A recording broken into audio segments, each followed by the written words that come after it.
Welcome to another video of the Dutchwatchdude. Today I have a Briston chronograph Clubmaster. I had never heard of this brand, I've never seen this brand before I lay my hands on it, and directly it felt interesting. The watch feels different, let's say it this way. It is made from some interesting materials. A lot of watches are made just from steel. This one has, of course, stainless steel all over it, but the body is made from some kind of plastic. It's not just plastic, it's not ceramic,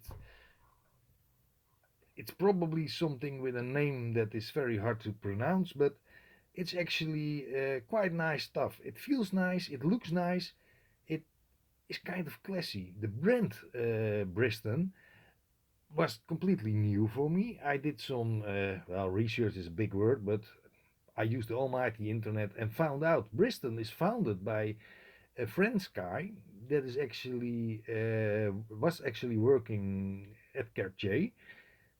Comes from a family that is in the watch business for, well, centuries is a little bit too much, but for years and years and years and years. Started his own brand and wanted to make his watches look like a combination of style, sport, and sportivity. Yes, style, sportivity, and yeah, just different. A dress watch that you can wear everywhere. You can wear it during sports and you can wear it afterwards on the party if you want, or if you're sad when you're not one. It has one of those tricky chronometers that if you see them for the first time you think, the watch is broken. A lot of people are actually using the watch like this. It's a quartz, so if the second hand is ticking, that is how most people have their watch. It's called the second hand for a reason. Actually, on this watch, it's the chronometer. If you stop the watch, and I did that, you put it back. This is actually how I like to see a chronometer set to zero. It stops at the 12th position, and the watch is just doing its work. But you have to look twice to see if it is actually running, because it also doesn't have a second hand. It actually, yeah, the second hand is for the chronograph, not just for the regular use. If you let it run, some people do that, the battery will run out pretty fast, let's say in 4 or 5 months, because it's running the chronograph full time. If you run it properly, it will last for almost 5 years. So that's not bad for a quartz watch. One little thing that is slightly different and can be a little bit annoying is that the lugs are hard to remove, not as easy as normally, but it are push pins, so you can also connect a leather strap on it. I think a metal bracelet is also a factory option, but I got it on a strap like this, same color combination, but way too short. I think it was a 23 centimeter strap. I changed it for a seatbelt strap, 29 centimeters, and that actually fit perfectly. The seatbelt strap also feels very nice on your wrist. It's a little bit stretchy.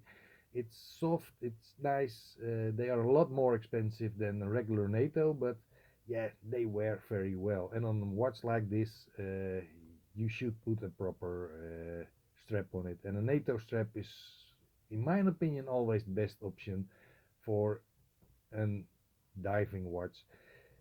It's 100 meters water resistant. So, oh, I, I'm really good in pushing the wrong button. 100 meter means, yeah, 330 foot, same as the Seamaster, but Uh, it just simply tells me I can wear it anywhere where I go. I don't dive. If I dive, I will only dive into my fish tank. So yeah, you don't have to take your watch off if you do things like that. A lot of watches, 3 bar water resistance. I don't put my hand in the fish tank because the chance your watch will fucking up is quite big. And I know my English is not perfect, but I say fucking up.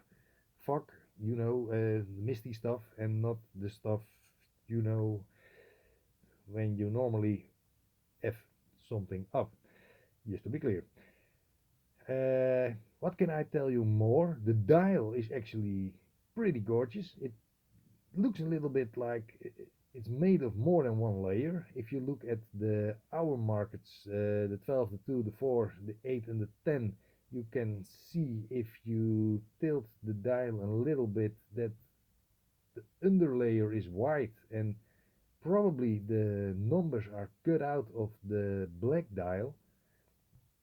The same with the subdials. It's clearly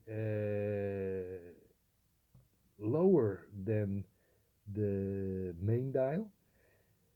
Things you only see at the more expensive watches. This is not a €100 watch. It's also not €200, and I think for €300 you can buy one from the factory.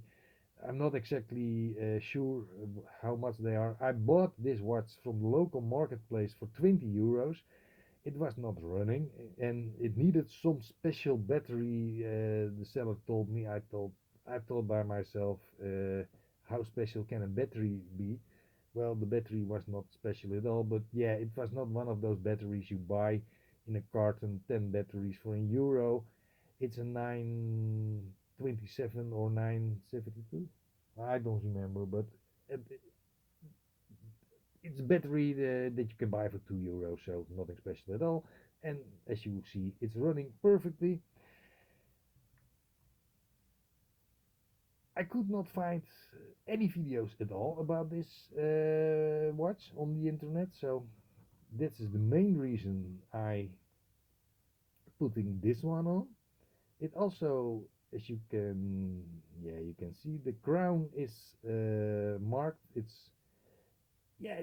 is really a quality watch. The case is not damaged. That's something I'm very happy with. But as long this watch isn't for sale, I don't care too much because you wear a watch, so it will be scratched sooner or later. If you don't want your watches to be damaged or scratched or whatever, don't buy watches or buy very cheap watches. It makes no sense to put a watch in the safe and just hope that it's gonna be very valuable in a few years. I know people that own a Rolex often do that. They buy a submariner, but they don't take it to the beach because yeah, there is all kind of sand and there is water and stuff like that. And yeah, if that's the way you want to wear your watch, then you're not my watch friend. Actually, I don't do really watch friends. Uh, I think watches are great, especially if you use them, and yeah, everybody thinks different about it. Anyhow, this Briston Clubmaster is a really nice example of a different kind of watch. It's actually quite funny that it is a French watch because there are not many French brands, especially brands that are likable. You have those micro brands, you have those brands that only have a few quartz watches. Germany, for example, has a lot of those brands. It's cool, but yeah, it is not doing anything for me. I hope you liked it. If you have any questions about it, feel free to ask. Otherwise, like my video, subscribe my channel, and if you want, follow my Instagram account, #Dutchwatchdude, and I hope to see you next time for a fresh video of the Dutchwatchdude. Have a nice day.